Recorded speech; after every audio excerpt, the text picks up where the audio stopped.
let's take a look at what Rudolf the Red-Nosed Reindeer did this time around. Game begins once again with the move pawn to e4, after which the opponent goes c6. This is the Caro-Kann defense. Similar to the French defense, it's known to be a more solid and positional type of opening. Both aim to push this one. So there's the Caro-Kann, and then there's also the French defense, and they're going to be doing d5 generally the next move. After this, we're going to do d4, and then he goes right here. We're going to defend this pawn and apply some further pressure on the d5 pawn. Takes here, takes right back. Knight to f6, he's attacking our stuff, and so we're going to retreat our stuff. Now he goes pawn to e6, after which knight to f3. Now they do pawn to c5. Bishop takes e3. Yeah, we can reinforce the pawn, right? So we can go right here. If you go there, though, then they can sort of collapse our center, and it's still going to take us a bit to get castled. It's an even position, but there's something a little bit more precise. Think about it this way. If this awkward tension wasn't here, what piece would you want to move next? Well, you'd want to move your bishop, because that's what's preventing you from short castling, which is generally the direction that you want to be castling in. So we can move this bishop. All right, well, where can it go? We can go here, here, there, there. They've fortified their f7 square stuff, so if we go here, we're not really going to be able to crash through so easily. Really where we want this bishop to go is d3. So what Rudolf does here is ignore this tension. He says, you want my pawn? You can take my pawn, because here's the thing. If you just take it, here's what I'm going to do. I'm still going to take this pawn. Queen takes right here, kapow. It's a pseudo threat essentially by black at this point, but he makes it a real threat by now moving his knight up, applying some further pressure, and yeah, renewing the threat. Okay, so after here, we're going to take this pawn. We don't like that tension anymore. Bishop takes right back, and after this move, what should we do next? Bishop to g5. Nice, nice. So it's relatable. That's good. So indeed, our focus point should be this bishop, right? So where can this one go? Well, we got here, here, here, here. All right, this one would lose the bishop.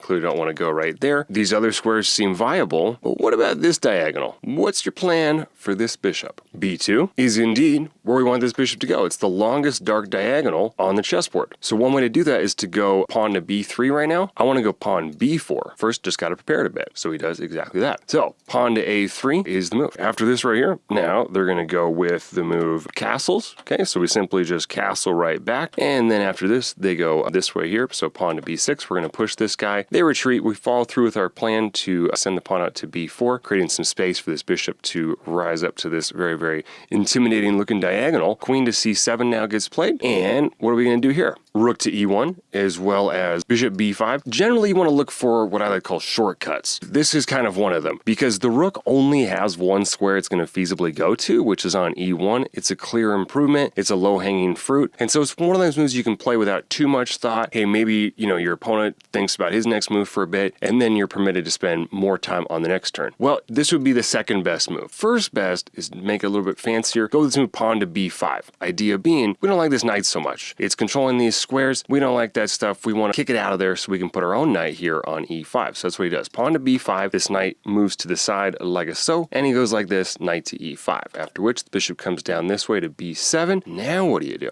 Knight to g4. Okay, so he's adding some pressure now to this point here, and he's making his intentions very clear. He's coming to get you, Mr. King. What do you think about that? Well, the queen retreats back here to d8, and then now he goes, psych, just kidding, knight to e3. Where's he going next? f5, d5. He's also opening up the diagonal. Time will tell. After this, knight to d5, big blunder, allowing for a fine and dandy move on our part here. Pretty intuitive, pretty thematic, meaning that it's consistent with the course of action thus far. We're looking to pursue action in this general vicinity. What move would it be here? The answer is either queen h5 or queen to g4. Which one do you think it is? Time for the queen. Move out the pieces that have not moved yet, which would be one of these guys. So it's the queen. g4 or h5. If you were thinking h5, you would be correct. We go here. We're threatening checkmate. Look out. And then the opponent goes, so what? g6. I'm attacking your queen. Back down. This ain't gonna happen. And then white says, oh no, it is going to happen. And he doesn't move his queen at all. Doesn't move his queen. How can that be? This move looks lovely. It would be controlling this whole diagonal, threatening mate in two different ways. He says, no, I got some better plans. Knight g4, double exclaim. You want to take my queen? You can have it. Game over. Kapow. Remember that bishop move we did earlier? Came in handy, right? This would be checkmate. He's got nowhere to run to. So black says, all right, well, I didn't start playing chess yesterday. I know what I'm doing. I'm not going to just take your queen. I'm going to shut down this whole diagonal activity you got going on. What you think about that? And he says, okay, well, let's eliminate this bishop. And now we have a situation which is important strategically to understand, which is that we have a dark square bishop and they do not. Additionally, they have dark square weaknesses. So this is a significant gain. We're off to a good start, but some problem-solving situations remain. We have some decisions to make. We do have to move the queen this time. Where do we go? This is tough. Hold on. The queen can move to here, here,